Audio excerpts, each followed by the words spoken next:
Hi, Gooby here. Today I'd like to talk about feeling stuck. I feel stuck today. Doobie and I are out here. She's resting right now at my feet. We were trying to find a nice place to film next to the river. And I saw on the map that there were a few parks in this area. This is one of them.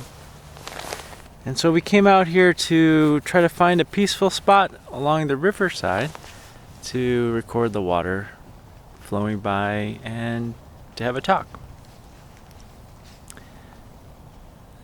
We checked out two different places. One of the places was farther that way, but it was closer to the highway, and we could get to the river, and the river was really pretty, but the highway noise was incredible. It was just truck after truck, engine braking, and all these loud noises. So we had hiked about a mile, and then we got back in the truck and then drove to this park. Where it's next to the river. It's also next to some, not sure the name for them, but when the river changes course, sometimes it leaves like a little lake or oxbow that remains after the river has changed its path. And I think this is one of them, where I'm standing. I think the river at some point did come through here.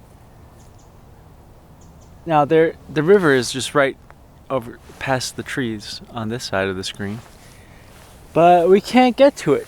We tried to get to it, but yeah, it's hard to get to. There's a lot of invasive Himalayan blackberry bushes with very sharp thorns, and so yeah, we can't really get to the river. Instead, I'm standing where I think the river used to flow a long time ago, a really, really, really long time ago. I'm not sure if this is like an oxbow, because there's definitely one that way. I'm not sure if this is like an oxbow or if this is just where people cut down forests to try to farm. Yeah.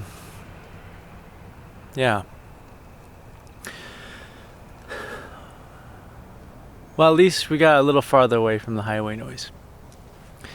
But this has been kind of my feeling in the last several days. Well, for a long time, but just kind of feeling stuck. Like I'm in a life that I'm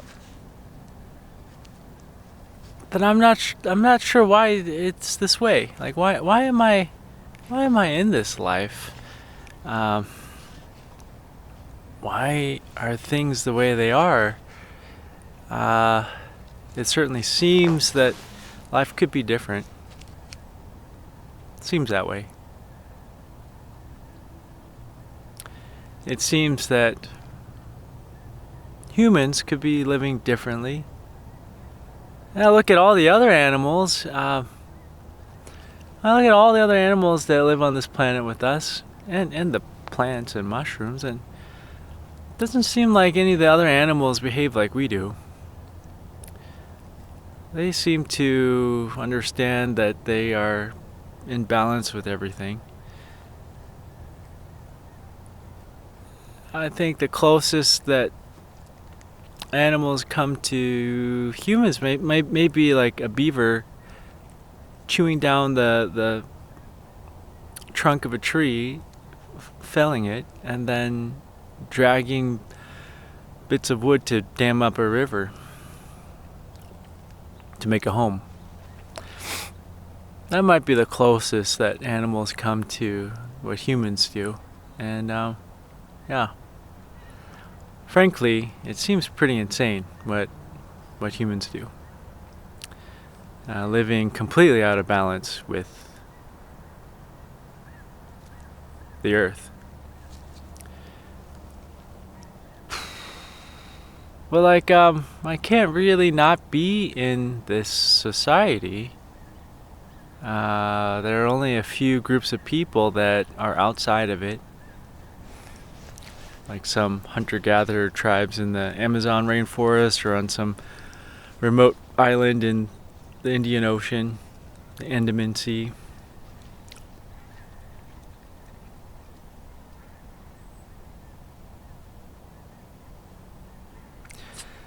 It seems like there's like this constant battle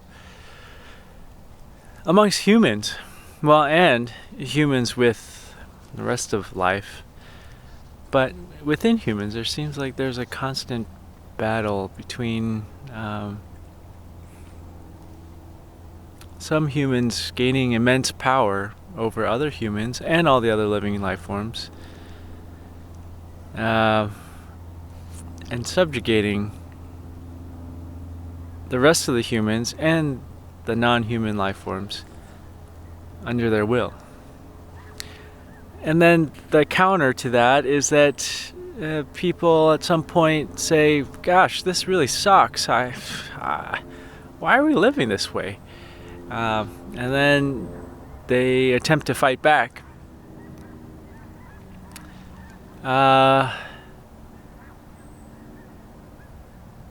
And they don't always get what they are hoping for. Actually, most of the time they don't. Most of the time they just get imprisoned or killed. It's a strange life we live.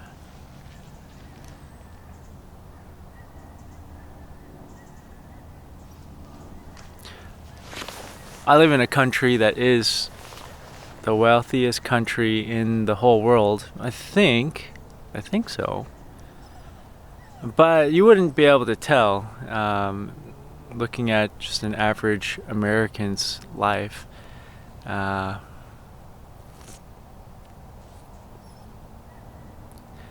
American is very sick physically. I think emotionally and spiritually too. But that one's harder to measure. It's easier to measure someone's physical health. Americans are very sick.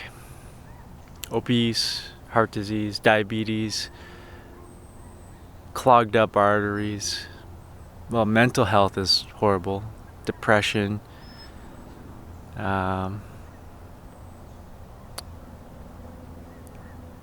Anxiety. Psychopathy. Personality disorders. Yeah.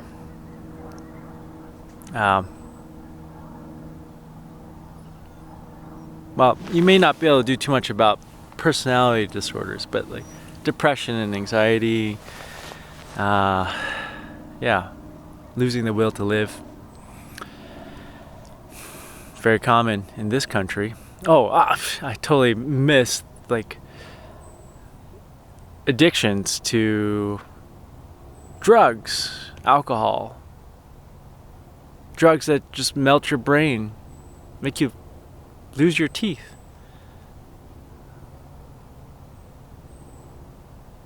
Make your body fall apart. Make your body get filled with pus pockets, abscesses.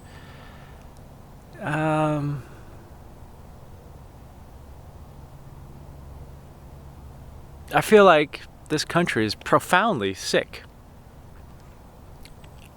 on an individual level and a collective level. Oh, why? Why is it this way? Can't it be a different way?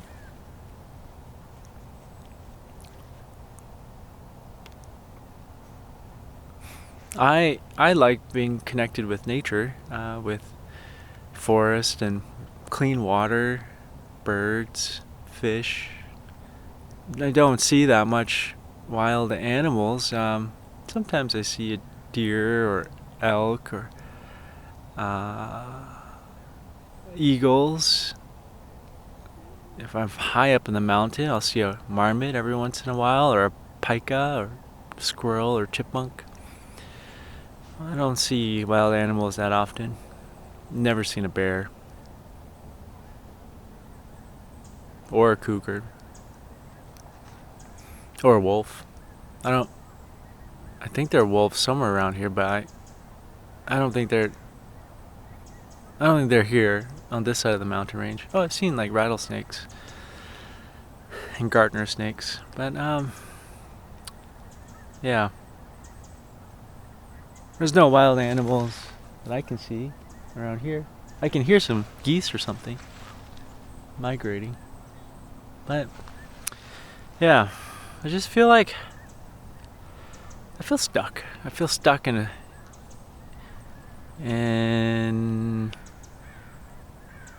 a way of living that, well, I don't think is very healthy.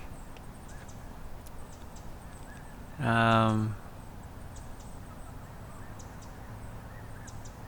don't know what to do about it.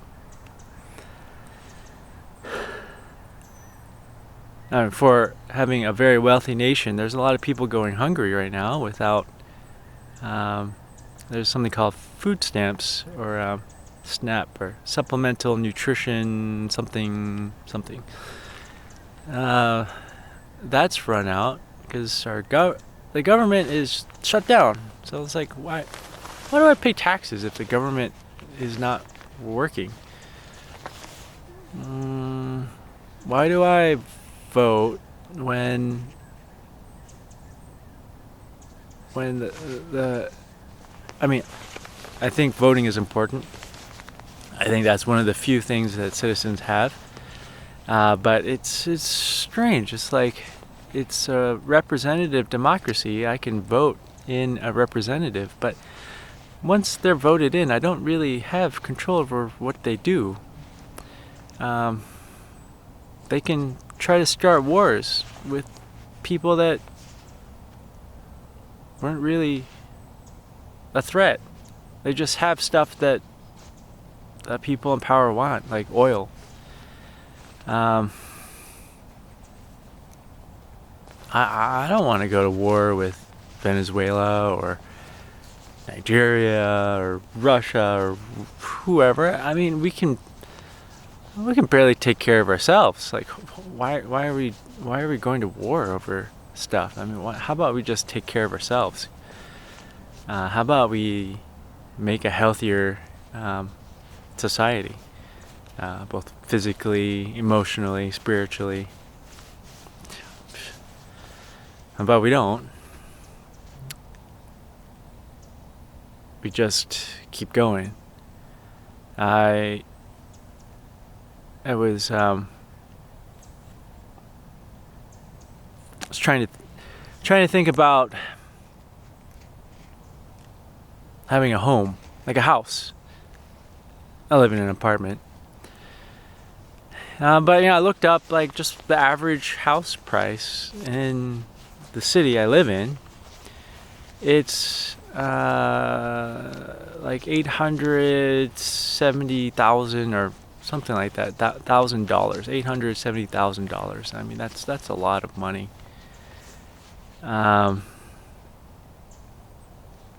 That's a lot of money. I mean, minimum wage I think is something like 34,000 or something like that. But the thing that really like was discouraging to me is that if you take out a mortgage at the current interest rate for a 30-year mortgage, 30 years is a long time. I mean, that's like almost half of someone's expected lifespan. If you take out a 30-year mortgage on an average price home in the city I live in, what you end up paying is you pay for the price of the home. Let's just say it's like $850,000 or something. You pay for that, but then you also pay an extra $1 million to the bank for interest over those 30 years. So essentially, in order to buy a home in the city I live in, an average home, you have to cough up like $1.9 like $9 million. If you're working a minimum wage job, like 30 some $1,000, how long would you have to work to make $2 million, essentially $2 million?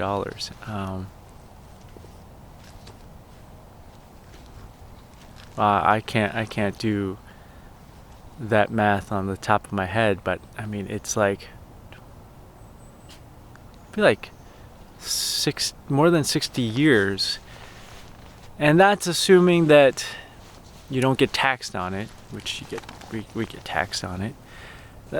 That's just gross income. If you were able to skip taxes like rich people do, and you didn't have to pay for health insurance, or you didn't have to buy groceries, you didn't have to pay electrical bills, cable bills, cell phone bills, sewer bills, gas bill. You didn't have to pay for subscriptions to like a TV network like Netflix or something. You didn't have to buy clothes, because clothes fall apart after a while. Shoes wear out. You gotta buy shoes and clothes. And I talked about food. Well, you didn't have to pay for transportation, like a car or a bicycle, or public transit. You don't have to pay for any of that stuff. If you could just skip your taxes like rich people do, and you just put all the money you made from your minimum wage job into buying an average home with a 30-year mortgage at the current interest rate, well, you'd have to work over 60 years. I think I did the math right. But that's not realistic, because we gotta, in this system, you gotta pay for health insurance, and that's expensive. That can be really expensive. You gotta pay taxes to a government that does things that you wouldn't agree with, like bombing people, imprisoning people, kidnapping people, giving other countries that bomb people bombs and missiles and guns and artillery shells, withholding funds to pay for food for Americans, citizens, so that rich people can get a tax break. They can get richer, or corporations can get richer. Nah, I don't agree with that, but I pay my taxes, and the taxes go to this government that provides a lot, but it does a lot of things that I don't agree with. I don't agree with.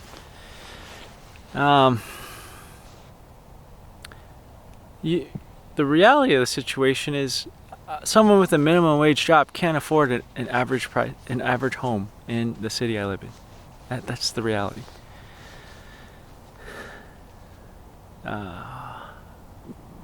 We can keep renting. Even rent is getting crazy. It's crazy. Rent just goes up. Wages go up some, but not nearly at the rate that the rent goes up. The food prices, they all go up. Like, it's just like a relentless squeeze. It's pretty to hear these geese in the very far distance. I'm not sure if the microphone can pick it up. There's also a jet airplane going over. I'd much rather hear a whole flock of geese than a jet airplane. But it's really pretty, so I'm gonna show you. Let's see here. I'm going to turn the camera. Over there, there's a bunch of geese, like hundreds of them coming. There's like multiple lines of geese. And they're coming this way. There's the lines of geese right there. They're very talkative.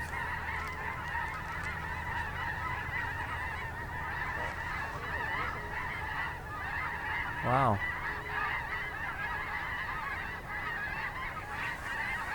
Here they come.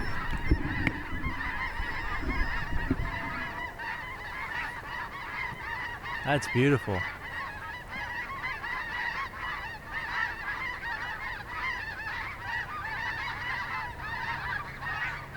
Wow.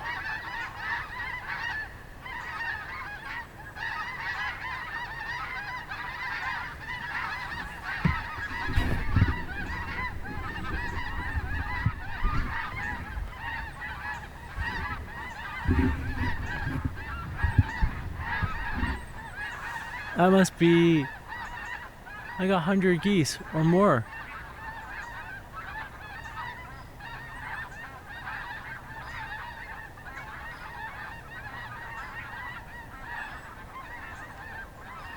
That's beautiful.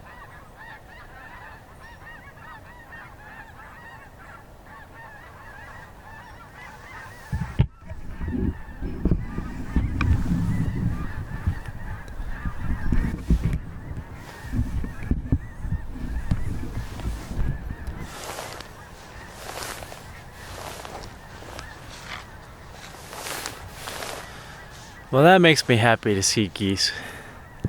Makes me happy to see a whole group of geese, flock, flying in the air.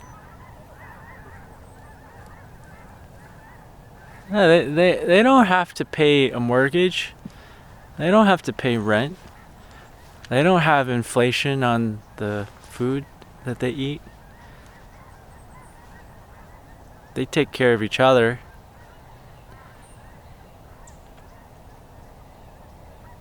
The environment they live in takes care of them, as long as humans don't make it too dirty.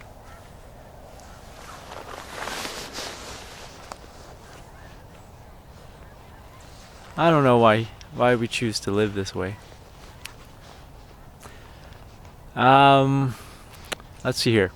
There was one story that is related to this that I will talk about, that I read about, and then I'll end the video.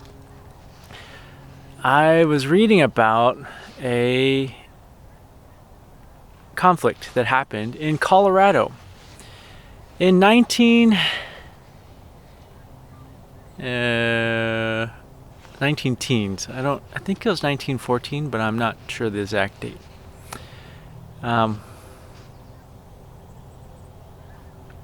It happened in the coal mines in Colorado. So apparently Colorado had a lot of very easily accessible coal, and around that time the railroads were a really big thing, and they're running off of coal to move people and things across the country. And Colorado had a lot of easily accessible deposits of coal that miners could get at. So there were a lot of miners. At that time, something like 10% of the state, or something like that, close to that, were miners. But they lived in pretty horrible conditions, and a lot of them died. Like the fatality rate was like double the fatality rate on average across the nation for workers.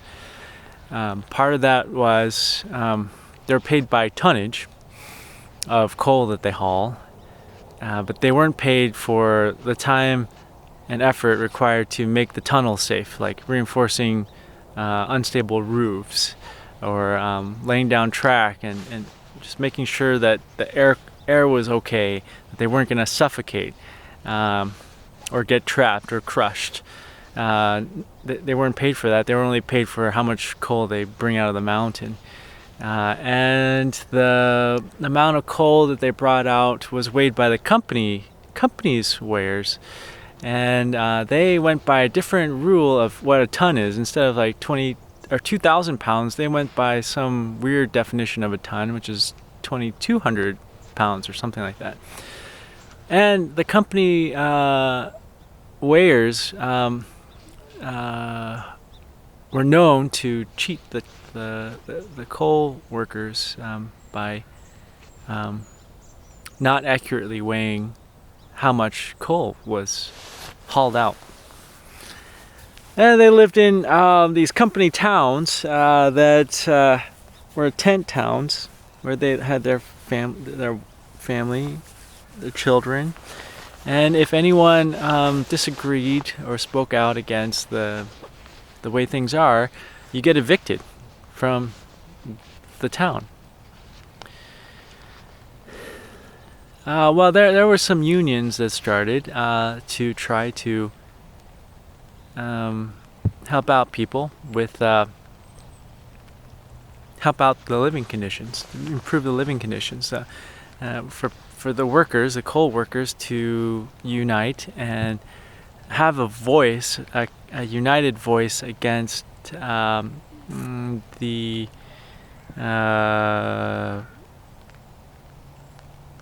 exploitation of the coal workers. Well, what happened was I think it was in the town of Ludlow. The workers went on strike. They had a general strike, and they were in the tent city, and the government called in the National Guard to bring in strike breakers. These are people that are paid to go do the job that the workers were doing, but now they're not doing it because they're striking. They're called scabs. The company was paying these people to break the strike, to go in there and keep the production up, because the company needs coal to be hauled out, and they're banking on the fact that the unions and the people only have a limited amount of resources to not work, or else they'll starve. And so the National Guard was brought in to help bring in these people to break the strike. And a lot of times the people that are brought in speak a different language, and that's on purpose. That's so that it makes it harder for the workers to coordinate. If you can't communicate, if you can't see eye to eye, if you are divided, which, I mean, if you look at today's America is super divided over all kinds of different things. Race, religion, ideology, even like really dumb stuff, like, I mean, not yeah, I mean, just, yeah, people. I remember having a lunch where my friend was like, "What do you think about the Baldoni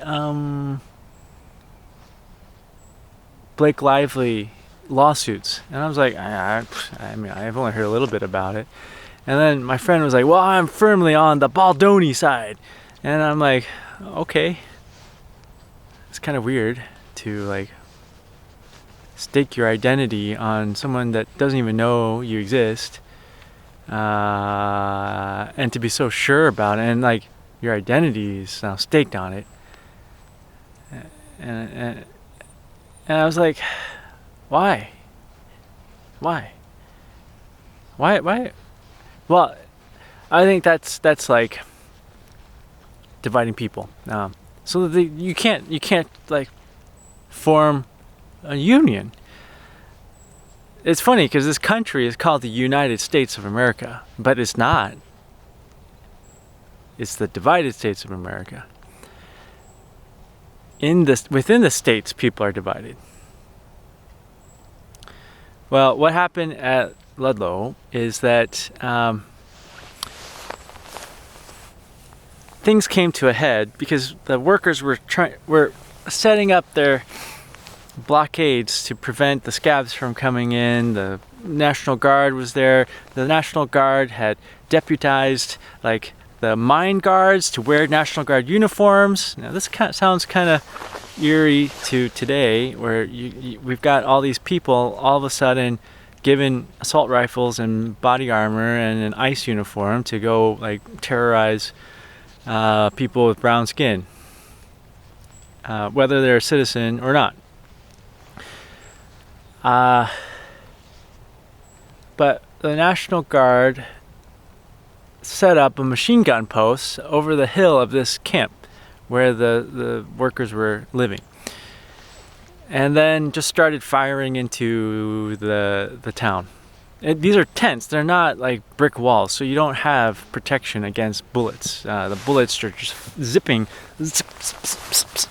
right through all the tents with the men and women and children. And they even had an armored car with a machine gun on it, just firing. 400 bullets per minute is what I read. Just shooting people. And then they came and then they put oil on the tents and then lit them on fire, even with tents with women and children hiding like in a hole dug into the ground because they're trying to escape the bullets. And now the tent goes up in flames and essentially cooks and suffocates the women and children. Well, word got out that this happened, that the government plus the company guards that were deputized into the National Guard murdered women and children and men. And there was several days where the surviving workers and the surrounding workers that were part of the strike but just not living in that town, they picked up guns, bullets, and went and killed a bunch of people working for the mine security, the guards. This brought in, this led to the president bringing in federal troops to disarm both sides.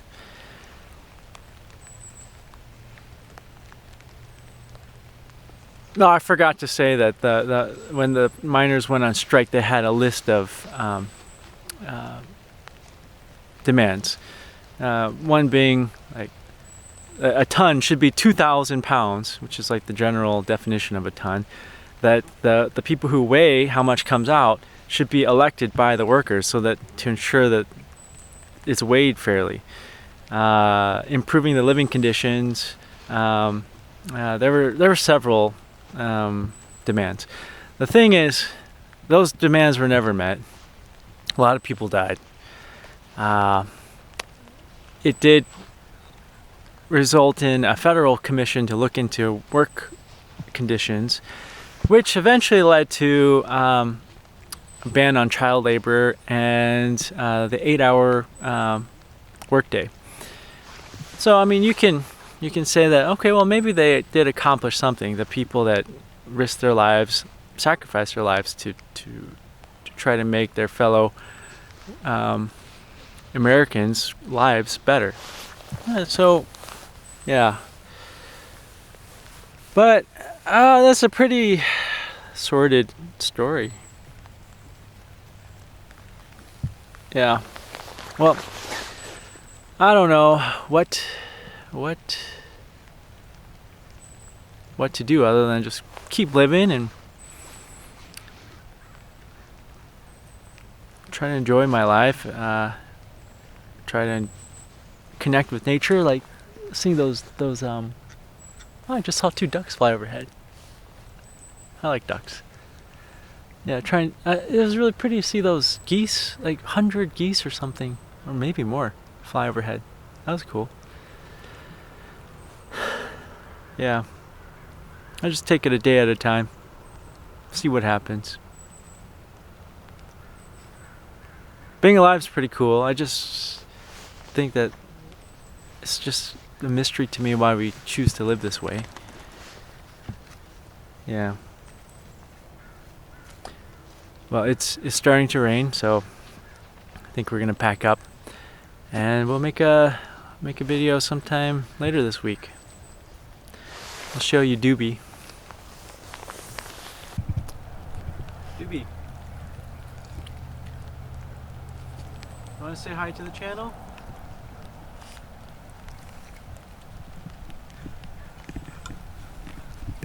Well, she's very busy right now. All right, bye.